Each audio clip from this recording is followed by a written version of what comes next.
As I was saying it, I was like, oh no, I don't know if I can say that we'll be here next week. Will we be here next week?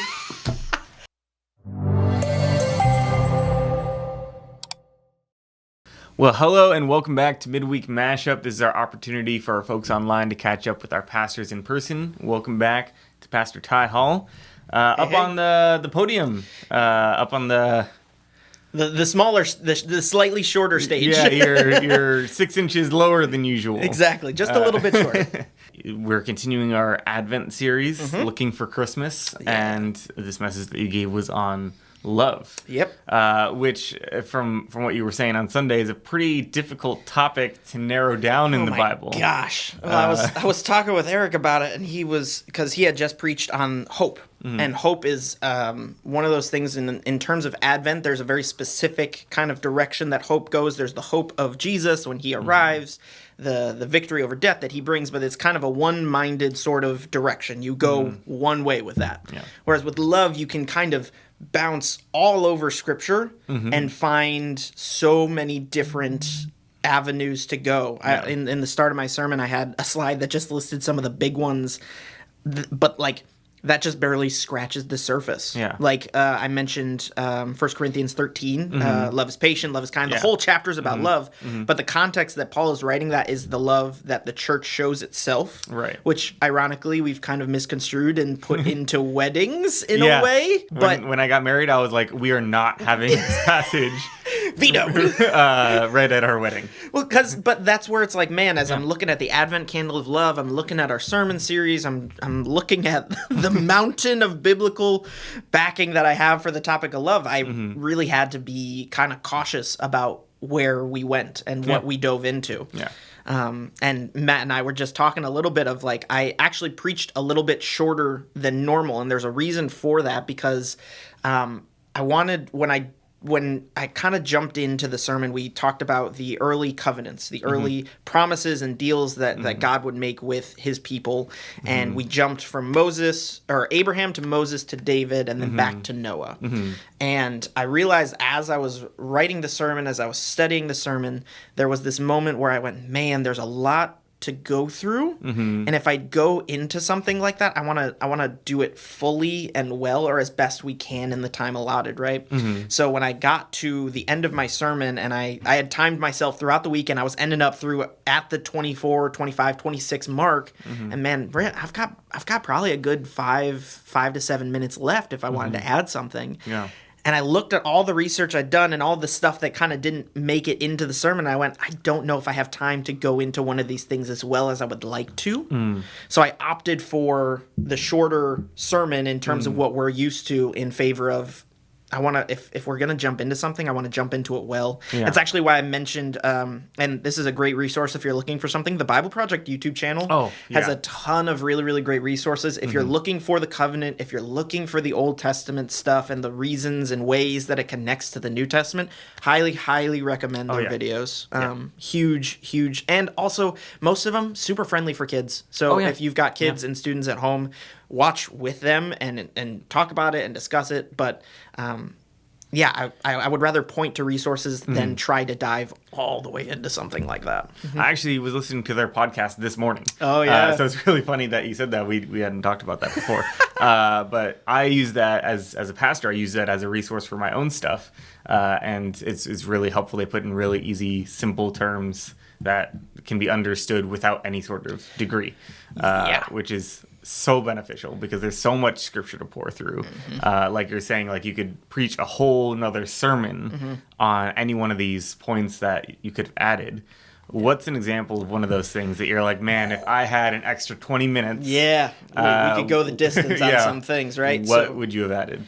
One of the meaningful connections that as I was studying, as I was reading, again, I highly recommend Scott Erickson's devotional Honest Advent. That one, if you're a parent, you might want to pre-screen that one just a little bit, just because it does talk about birth. It does talk about the humanity and the human experience of that. So just a little bit of a forewarning there. But the artist the author rather is actually an artist as well, and he puts these little images in before each chapter as kind of a symbolic sort of moment of reflection. And as I was reading through and got to the chapter on motherhood, there was an image I put up in the sermon of Eve and Mary having a conversation. Yeah, that's so great. And like, number one, I had to like write with that image up next to me the whole time, because I had to kind of like be ready for it, because even like thinking about it and thinking of that conversation and the connection between these two women and the story that God has woven through all of Scripture, it gets emotional. There's a moment where, man, as humans, we messed up. There's a separation, and now through humans, God has created a bridge. He's created a connection again. But the thing I didn't really have a chance to talk about, and there's a lot of work done, and I'm sure there's plenty of sermons about it, but the connection between Adam and Jesus. The man who brought sin into the world and the man who defeated it. Yeah. The connection between Adam and Jesus. There's some biblical scholars actually call him the second Adam. Yeah. As a way of making that connection. But even that in and of itself, is something you could spend a whole sermon on. You could spend a whole sermon on the connections between the fall of humanity and its redemption through the work of Jesus. And I, as a Bible nerd, I love seeing those context things that maybe we miss because we're not in ancient Israel. We're not in the ancient world anymore. But the things that are intentionally done in the New Testament, the things that Jesus has done that connect back to something in the Old Testament. Yeah. I tried to make a point of it in the incarnation of Jesus. Those subverted expectations all come from the Old Testament. Yeah. All of these expectations of who Jesus would be, you could spend a whole sermon just on those. Yeah. This incarnation, what Israel was expecting. Abraham promised this force that would bless his family, would bless the whole nations, and that blessing comes through one person. Yeah. That blessing comes through one small baby that doesn't have any power, doesn't have any title, doesn't have any army or nothing. He's just a carpenter's kid. Yeah. Like, that is a subverted expectation. You go again, same thing with Moses, right? The nation is supposed to be a blessing to the world. Well, how is the nation going to be a blessing if Jesus is just some random kid from Bethlehem? Right. How does that connect? And then David's promised an heir.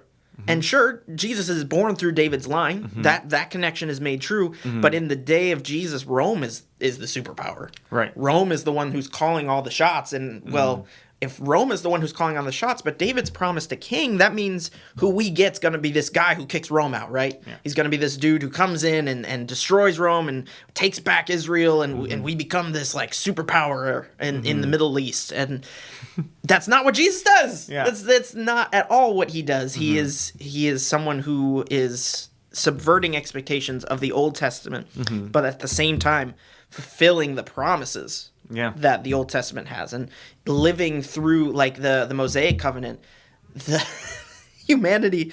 Oh man, I feel for Moses, especially in the season of Advent, because the covenant, he walked off of Mount Sinai and comes back to Israel, and they've got a golden cow statue and are worshiping it as a false god. And it's like, I just left the meeting. Like, I didn't even give you a chance to tell you the rules, and you're already breaking them. Like, I leave you alone for 2 seconds and this happens.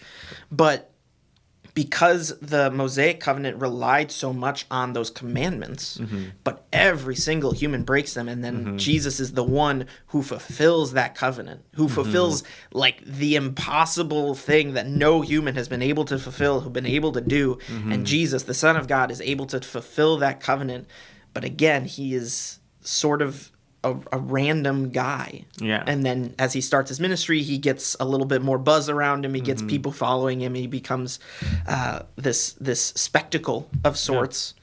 But the things that connect back to this Old Testament love, this love that God has been showing, and that's where, as I was looking and trying to find a direction for my sermon, that's kind of what stuck out to me, is this love that God has been showing us for thousands and thousands of years, unconditionally, in the midst of rebellion, right? When David sins with Bathsheba, David doesn't get like smited on the spot. He is, there are consequences for his actions, absolutely, but God still continues to be with David, and he continues to, David has, like I said, David has some consequences. There's some things there.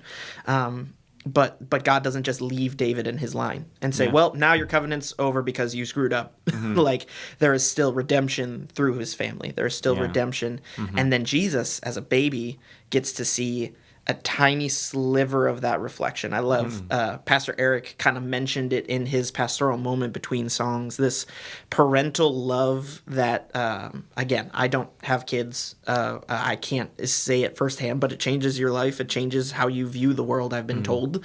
And this moment of unconditional love from a mother to her son, and being able to realize that Jesus, the Son of God, the one who's been showing us all this love, gets just this teeny tiny little piece of that love reflected back to him. And then realizing as humans, that love that we feel for kids, that love that we feel for our kids, is just a teeny tiny piece. When you look at humanity, that's probably the purest love that I can think of.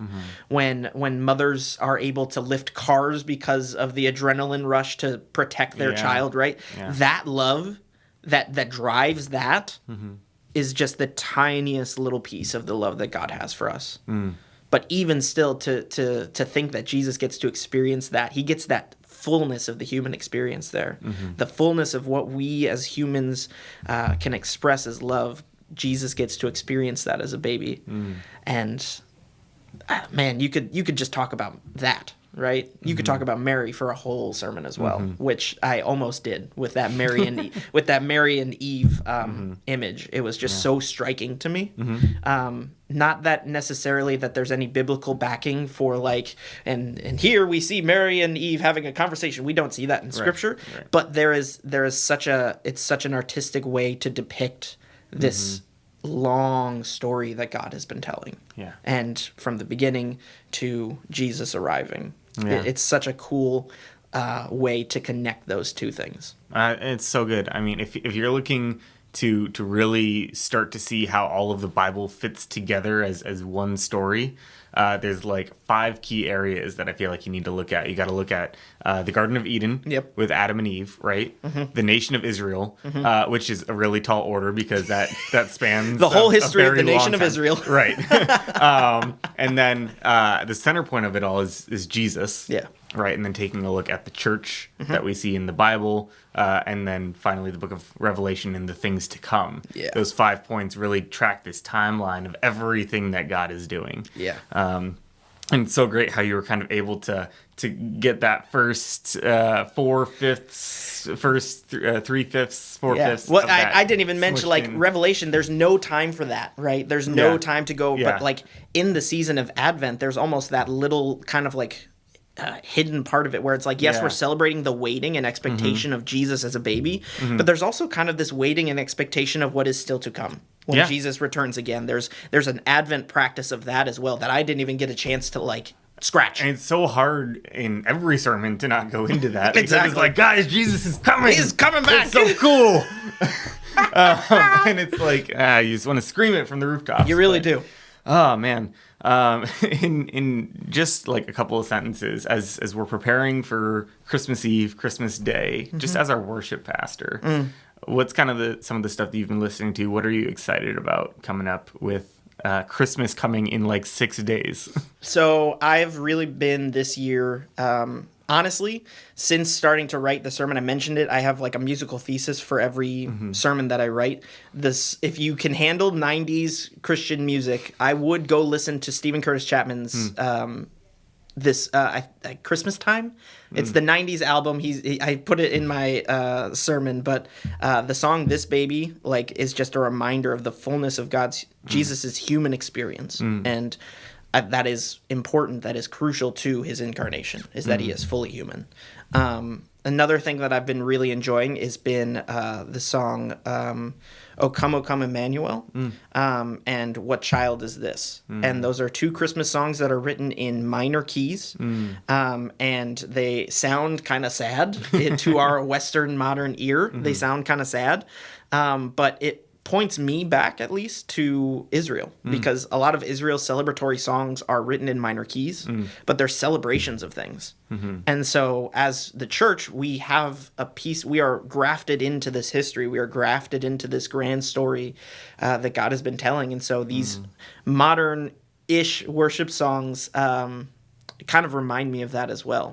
And so those would be the 3 songs that if you're looking for something to kind of dig into or worship to this Christmas, I'd recommend those. If you want to hear more from Pastor Ty, I'll add a banner with a link to this message from our Advent series on love. And I hope that you're just truly blessed by everything that we're able to put out online this Christmas season. So thank you so much for joining us, and we will catch you maybe next week. Merry Christmas, everybody. Merry Christmas.